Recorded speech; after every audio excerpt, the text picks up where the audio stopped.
Hi friends, இந்த வீடியோவில் நம்ம சூப்பரான ஒரு தகவல் பற்றி பார்க்க போகிறோம்.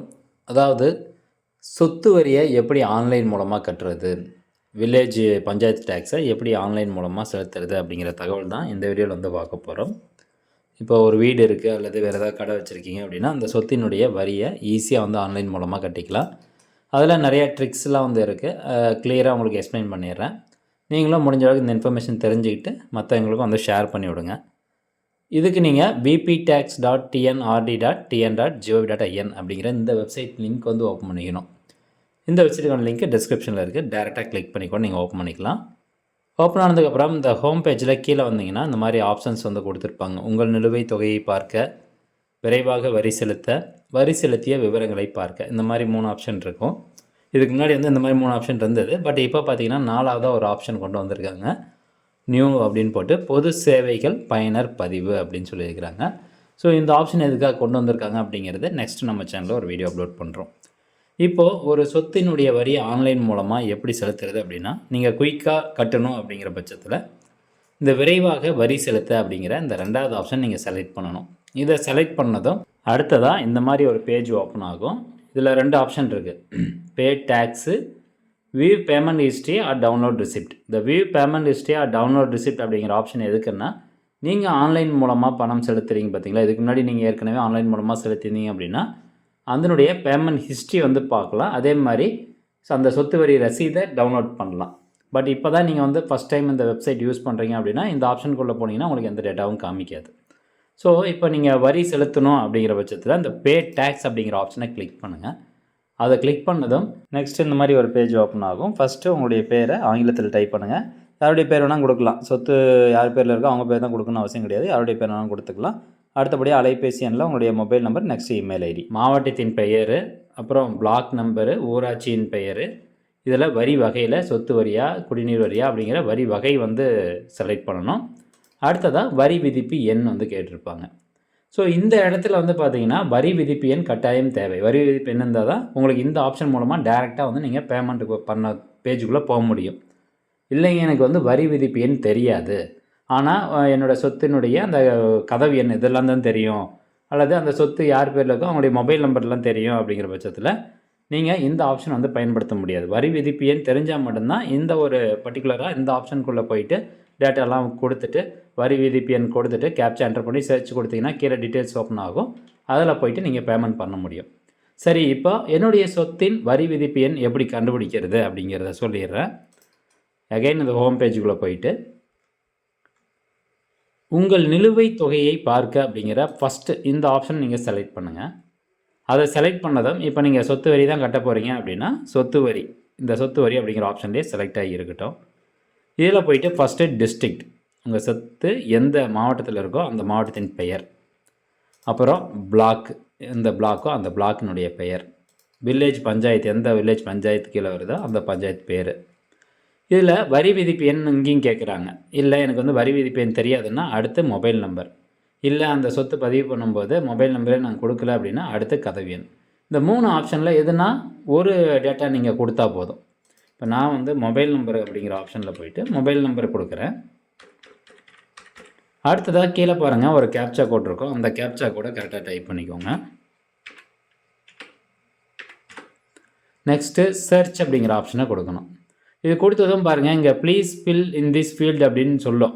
ஆனால் மறுபடியும் நீங்கள் இந்த ஃபீல்டு வந்து ஃபில் கொடுத்து சர்ச் கொடுத்துட்டிங்கன்னா உங்களுக்கு ரிப்ளை வந்துகிட்டே தான் இருக்கும்.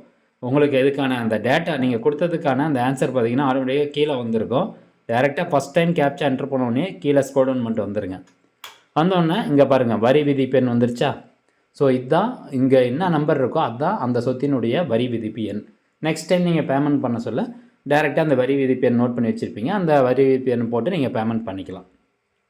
நெக்ஸ்ட்டு உங்களுடைய பெயர் கொடுத்துருப்பாங்க, வார்டு எண் கொடுத்துருக்காங்க, குக்கிராமத்தின் பெயர், தெரு பெயர் இதெல்லாம் கொடுத்துருப்பாங்க.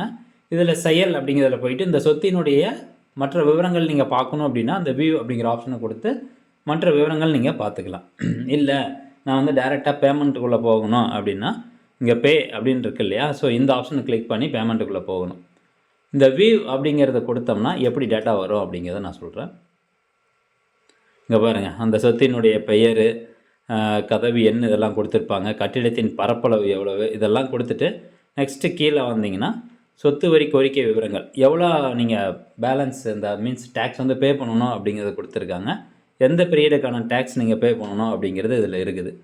ஸோ அப்படியே கீழே ஸ்க்ரோல் டவுன் பண்ணிட்டு வந்தோம்னா பே அப்படின்னு இருக்கும். ஸோ இந்த சொத்தை பொறுத்த வரைக்கும் ரூ. 122 இவர் பே பண்ணணும். ஸோ இதில் பே அப்படிங்கிறது இருக்கும். வேறு ஏதாவது நீங்கள் இதுக்கு முன்னாடி வருஷத்துக்கான சொத்து வரி கட்டலை அப்படின்னாலும் பேலன்ஸ் டேக்ஸ் அப்படிங்கிறதுல காமிக்கும். இதுலேயே உங்களுக்கு வந்துடும். ஸோ டேரெக்டாக நீங்கள் பே அப்படிங்கிற ஆப்ஷனை கிளிக் பண்ணிட்டீங்கன்னா அடுத்த பேமெண்ட் பேஜுக்குள்ளே போகும். அடுத்தபடியாக இந்த மாதிரி ஒரு பேஜ் ஓப்பன் ஆகும். இதில் உங்களுடைய பெயர், மொபைல் நம்பரு, இமெயில் ஐடி இது மட்டும் நீங்கள் கொடுக்குற மாதிரி இருக்கும். இதை ஏற்கனவே நான் கொடுத்து வச்சுருக்கேன். மீதி எல்லா டேட்டாவும் ஆட்டோமேட்டிக்காக ஃபில்லாக இருக்கும். நெக்ஸ்ட்டு கீழே வந்தீங்கன்னா கேப்ச்சா கோட் என்டர் பண்ண சொல்லும். அந்த கேப்ச்சா என்டர் பண்ணிட்டு சர்ச் அப்படிங்கிற ஆப்ஷனை கிளிக் பண்ணுங்கள். ஓகே, இப்போ பாருங்கள் எவ்வளோ அமௌண்ட் நீங்கள் செலுத்தணும் அதுக்குண்டான விவரங்கள் எல்லாமே உங்களுக்கு கீழே உங்களுக்கு நீட்டாக வந்து டிஸ்பிளே பண்ணியிருப்பாங்க.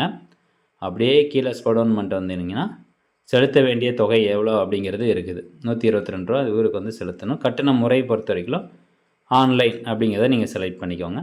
நெக்ஸ்ட்டு ப்ரொசீட் அப்படிங்கிற ஆப்ஷனை கிளிக் பண்ணுங்கள். ஒரு டிக்ளரேஷன் வரும். இதுக்கு ஐ அக்ரி அப்படிங்கிறத கொடுத்துட்டு ப்ரொசீட் அப்படிங்கிற ஆப்ஷனை செலக்ட் பண்ணுங்கள். நெக்ஸ்ட்டுங்க பாருங்கள், பே பண்ணுறதுக்கு பே இந்த ஆப்ஷனை செலக்ட் பண்ணணும். எகெயின் வந்து கேட்குது கன்ஃபார்மாக பே பண்ண போகிறீங்களான்னு. எஸ் ஓகே அப்படிங்கிற ஆப்ஷனை கிளிக் பண்ணுங்கள்.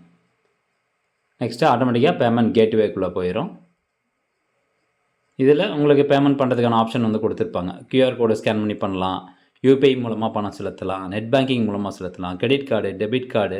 ஸோ இந்த மாதிரி எல்லா ஆப்ஷனுமே இருக்குது. உங்களுக்கு எந்த ஆப்ஷன் வசதியாக இருக்கோ அந்த ஆப்ஷன் செலக்ட் பண்ணிட்டு நீங்கள் பே பண்ணிடுங்க. ஸோ ஒன்ஸ் நீங்கள் பேமெண்ட் பண்ணதுக்கப்புறம் உங்களுக்கு ஆட்டோமேட்டிக்காக பேஜ் ரீரைட் ஆகிட்டு உங்களுக்கு பேமெண்ட் ஸ்டேட்டஸ் சக்ஸஸ் அப்படின்னு வந்துடும். ஒரு ரிசிப்ட் நம்பரும் உங்களுக்கு ஜென்ரேட் ஆகிடும். கீழே இந்த ரிசிப்ட்டை டவுன்லோட் பண்ணுறதுக்கு டவுன்லோட் ரிசிப்ட் அப்படிங்கிற ஆப்ஷனை கிளிக் பண்ணுங்கள்.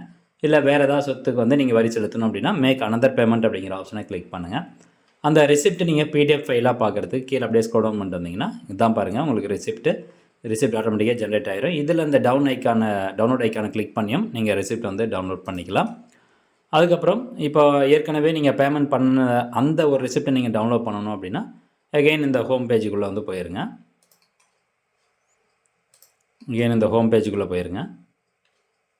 போயிட்டு அப்படியே கீழே ஸ்க்ரோல் டவுன் பண்ணிட்டு வந்தீங்கன்னா இங்கே பாருங்கள் வரி செலுத்திய விவரங்களை பார்க்க அப்படின்னு இருக்கும். அந்த ஆப்ஷன் நீங்கள் கிளிக் பண்ணுங்கள்.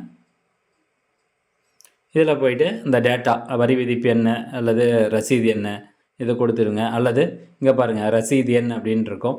ஸோ நம்ம ரெசிப்ட் நம்பர் பார்த்தோம் இல்லையா, அந்த ரெசிப்ட் நம்பர் இதில் கொடுத்துட்டு ஷோ கொடுத்தாலும் உங்களுக்கான ரெசிப்ட் வந்து டிஸ்பிளே ஆகும். அல்லது இந்த அகைன் ஹோம் பேஜுக்குள்ளே போயிட்டு விரைவாக வரி செலுத்த அப்படிங்கிற ஆப்ஷனில் போயிட்டு ரொம்ப சிம்பிளாக பார்க்கணுன்னா view payment history or download receipt அப்படிங்கிற இந்த ஆப்ஷன் வந்து கிளிக் பண்ணுங்கள். இதில் போயிட்டு உங்களுக்கான மொபைல் நம்பர் வந்து கொடுத்துருங்க. நீங்கள் எந்த மொபைல் நம்பர் கொடுத்தீங்களோ அந்த மொபைல் நம்பர் இதில் என்ட்ரு பண்ணிடுங்க. என்ட்ரு பண்ணிட்டு கேப்ச்சா இருக்கும், அதையே என்ட்ரு பண்ணிடுங்க. அடுத்ததாக கெட் ஸ்டேட்டஸ் அப்படிங்கிற ஆப்ஷனை கிளிக் பண்ணுங்கள். ஓகே, இப்போ நம்ம பேமெண்ட் வந்து பண்ணோம் இல்லைங்களா, ஸோ அதுக்கான ரெசிப்ட் வந்து வந்துருச்சு. டவுன்லோட் ரெசிப்ட் கொடுத்தீங்கன்னா அந்த ரெசிப்ட் நீங்கள் டவுன்லோட் பண்ணிக்கலாம். ஓகே ஃப்ரெண்ட்ஸ், கண்டிப்பாக அந்த தகவல் உங்களுக்கு பயனுள்ளதாக இருக்கும் அப்படின்னு நினைக்கிறேன். மீண்டும் அடுத்த ஒரு நல்ல பதிவில் சந்திக்கலாம். நன்றி, வணக்கம்.